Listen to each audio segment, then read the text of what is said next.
Ракометарките на ЖРК Вадар спортски центар Борис Трајковски стартуваа со победа во втората фаза од Лигата на шампионките, откако синоќа го совлада германскиот prvак Турингер со 31-25. Домашниот тим се мачеше во првото полувреме, но во вториот дел максимално ги искористи контрите и прецизните зицери, додека германките останаа без сила и не може да им парираат на вардарки. Голманот Суслина влезе во ритм, а мрежата на Туринген континуирано ја решетаа расположените Лекич, Радичевич и Димитрович. На спротивната страна, Лузумова постигна 8 гола за германскиот prvак. Нашите шампионки во второто коло ќе гостуваат кај шведскиот состав Савехов, кој загуби на гостувањето кај дански Мителонг во ова прво коло со 25-24. Арсенал го поземи до крајот на сезоната искусниот шведски интернационалец Ким Калстром.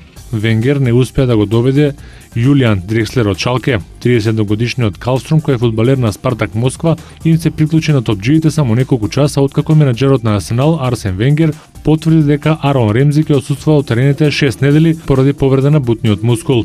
Вилшер исто така е повреден, а Фламини ќе мора да паузира 3 надпревари поради суспензија. Пам Венгер мораше брзо да реагира за да го задржи Арсенал, конкурентен во трката за шампионската титула во Премиер лигата. Калстром, кој има право за настап во Лигата на шампионите, преде во Спартак Москва во 2012 година, по 6 години поминати во Лион. За националниот тим на Шведска, Калстром одига 108 надпревари, на кои постигна 16 голови.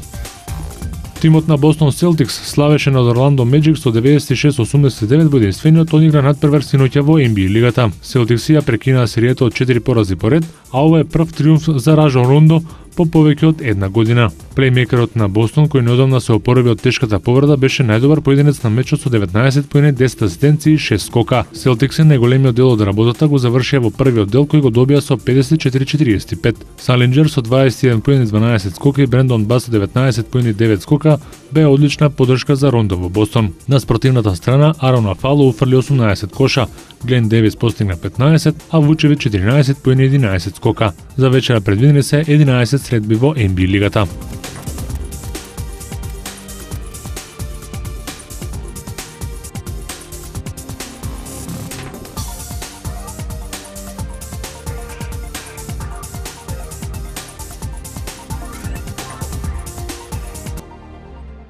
NFL тимот на Сиетл Сихокс славеше во 48-то издание на NFL Американскиот Супербол. Во дуелот на недобрата одбрана и недобриот напад во лигата, Сиетл го декласираше Денвер Бронкос со 43-8. Одбраната на Сихокс доминираше во првото полувреме за 22-0, целосно уништувајќи го противничкиот напад. Дури во третиот период првата звезда на Денвер, Пейтон Менинг, фрли за неговиот 60-ти тачдаун во сезоната, но потоа квартербекот на Сиетл, Расел Вилсон, го оствари својот втор на мечот и покажа дека младоста овој пат е подобра од искуството. Вилсон со 25 години стана најмладиот квартербек кој го освоил Суперболот. Ова е негова втора сезона во NFL лигата.